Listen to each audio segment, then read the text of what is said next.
में क्या ज़बरदस्त आउट परफॉर्मेंस दिखाई है। 60% का मूव एक बाटा के ऊपर उसने काफ़ी बड़ा, बाटा ने ऑफकोर्स पिछले 10 साल में ज़बरदस्त मूव दिखाया है।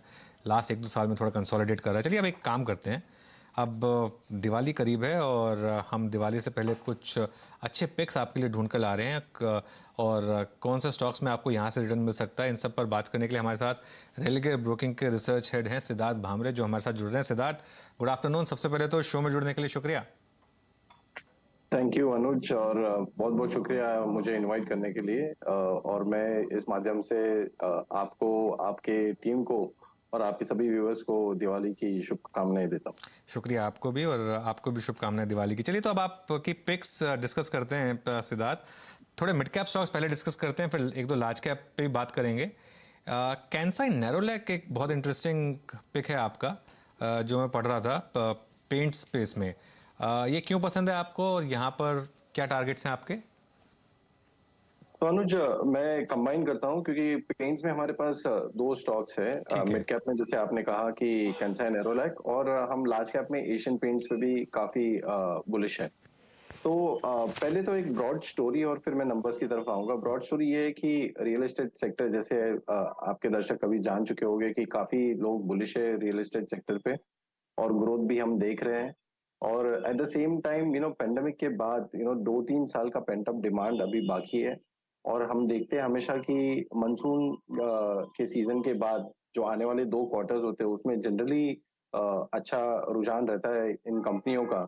और पेंट अप डिमांड के साथ और पोस्ट मानसून हम कंबाइन देख रहे हैं कि इसमें काफी अच्छा इजाफा हो सकता है ये क्षेत्र में। At the same time crude oil price ये कि एक बहुत इंपॉर्टेंट रॉ मटेरियल कॉस्ट होता है पेंट सेक्टर में, और हम देख रहे हैं कि इसमें एक डाउनवर्ड ट्रेंड चल रहा है। हमारा मानना है कि क्रूड में यहाँ से अपसाइड कम और डाउनसाइड ज्यादा है, जो पेंट कंपनीज को बेनिफिशियल हो सकता है। ये तो ब्रॉड स्टोरी हो गई। अब कंसर्न एरोलाइक क्यों नाउ, ये थर्ड लार्जेस्ट स्टॉक है इस स्पेस में, Asian paints first, second being Berger.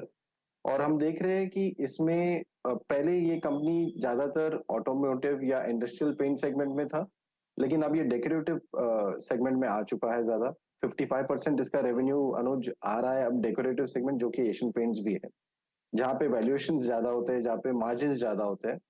और 45% ऑफ इसका रेवेन्यू प्रीडोमिनेटली ऑटो स्पेस से आता है, जो ऑटो पेंट्स होते हैं। तो दोनों सेक्टर में हम ग्रोथ देख रहे हैं।